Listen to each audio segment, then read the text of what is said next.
more people have died from missed doctor's appointments for cancer diagnosis than they did corona. Shut up. They don't want you safe. They've never cared about you being safe. They never will care about you being safe. If you believe the government wants you safe, you are too far gone to save. What the government wants is slaves. Slavery's not gone anywhere, right? So the old school idea of slavery, let's talk about slavery. A government would get slaves, make them work for free, and build things. That's slavery. So they've stopped doing that now. So what do they do now? They get people, make them build things for money, but the government print all the money. So if a government can create as much as they want of something from thin air, and you'll give up your life for this thing they can create from thin air as much as they want, you are still their slave. That's it. You used to be a slave and you'd work all day, and at the end you got food in the house. Now you work all day, you get money, and you spend all your money on a food and a house. Nothing's changed. And what they want is they want slaves. They want slaves who are going to comply and pay their taxes. And whatever kind of indoctrination or societal programming they can instill inside of people to keep them doing that, they're going to do. Anything it takes to stop people waking up and realizing, whoa, the government's fucking me here. Let's forget Corona. Let's forget locking us all in our houses and taking our business away. I'm paying how much tax? What? They're helping me how much? If you actually wake up and look around you, you realize you're being destroyed in real time. We can talk about this a lot because I understand money very well. This is what I do now. I gave up professional fighting to understand money.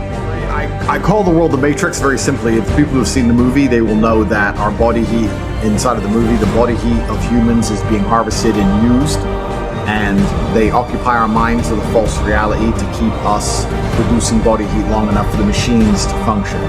And I believe that's a perfect analogy of what happens in the world today. I believe that our labors and our intellects and our work is basically being exploited from us and extracted. And to keep our minds occupied, they purport a false reality. Perhaps it's not a computer simulation like the movie, but it's certainly computer control. If the social media companies and the media companies can control the information people have access to, and they'll delete an entire side of the argument for anybody who tries to talk against it, then they are creating a false reality. And people are buying into this false reality so that they can stay asleep long enough to continue to be a slave. So I think the Matrix is a perfect example of what's happening in the world today. And anybody who stands up and speaks loudly up against the Matrix, if you do it too loud, too long, sooner or later they see you as a problem, they want you to go away. And there's 3 stages to that. First, they try and delete you everywhere and cancel you like they've done to me. The second stage is put you in jail for no reason. And the third stage is to kill you. So when one of my lives have been used up now, so it's kind of scary, you know? You're kind of sitting there going, well, usually at this stage people go away. But if I don't go away, what comes next? So that's kind of scary. But basically the media machine, the Matrix, decided that the impact I was having on the populace was not beneficial to them and their goals and their aims, and that whatever I'm teaching people or making people think about isn't necessarily aiding their agenda. I think with people in my position, some of them will sell their soul, or some of them will change their mind and shut up. I'm not that guy.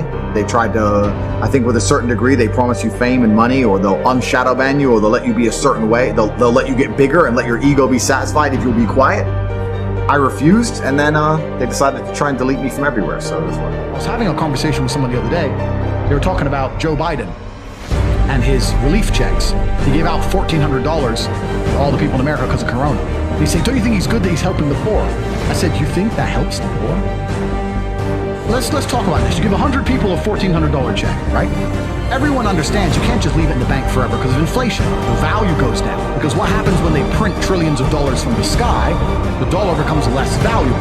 And now we're living in a world right now where inflation's getting out of control, especially in America, right? In the last year, inflation's up like 6-7%. So no poor person is going to take that money and just leave it in the bank. They're going to either spend it or invest it. Let's say there's 100 poor people and the 100 poor people spend their money. What do they spend it with? Businesses. Who owns businesses? Rich people. So now each one rich person who owns a business gets 10 poor people's money, or 20 poor people's money. Amazon, their stock price went up 30%. Why? Because people were getting stimulus checks and spending it on Amazon. It all went to the rich guy. And then they go, oh yeah, but what about if they invest it? Invest it where? Invest it in the stock market? That increases the stock price. Who owns the company? Rich people. You've made them richer. What if you and all your poor friends, 20 poor friends, it'd be more than 20, 200 poor friends, put all your money in together and bought one house between you? That still takes one house off the market and raises the property value of that area. Who already owns those expensive houses? Rich people.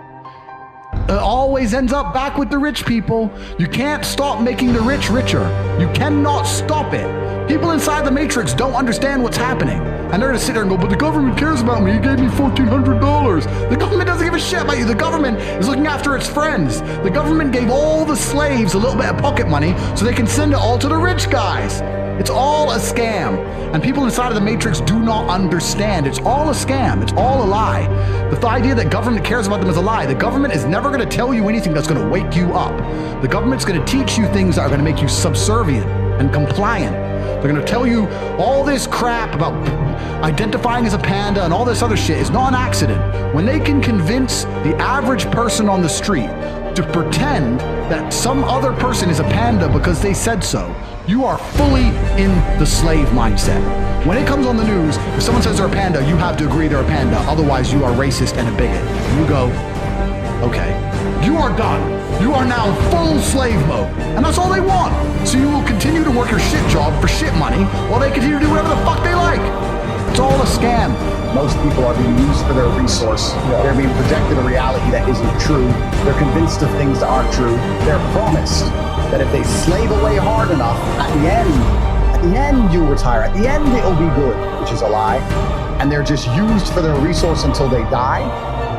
To get into that and explain it at length is difficult. If I say you're inside of the Matrix and they see the movie, they're like, what do you mean? You're inside the Matrix. You're living inside of a projected reality and your body heat is being extracted in real time for the machines. That's what's happening. Like, I don't understand. You will understand once you break free. How do I break free? You break free when you can talk freely. This is the thing that's amazing. And I talk a lot about money, but I'm not that financially driven. I just understand if you don't have money, you can't have an opinion. You can't say what you think. You can't do what you're not told to do because then you can't pay the mortgage. If they say wear a mask to come to work, even no matter how much you know that mask is fruitless, you must pay the bills. You must comply. That's the Matrix. You have no force but to comply. It's only when you get to a point of money where you can say, no, my principles are worth losing X million. That's when you can escape the Matrix. Money is a primary motivator to escape. I've always been interested in freedom more than money. It's not about having nice things. It's about having freedom of mind and freedom of thought and freedom and autonomy of my own body. That requires money. Or it requires the complete opposite, like I said earlier. It's either no money, living on the street, or a lot of money. Anywhere in between, you're controlled. But if you ain't got shit and you're on the beach, wear a mask, get fucked. Get fucked. You're gonna take my house, ain't got one. No. So what did you give me a fine? Sure. Go on, man. Like, I ain't got any money. Like, so that's the only way you escape. You escape through extreme poverty or escape through wealth. And I was prepared to take either route. I was prepared to take either one.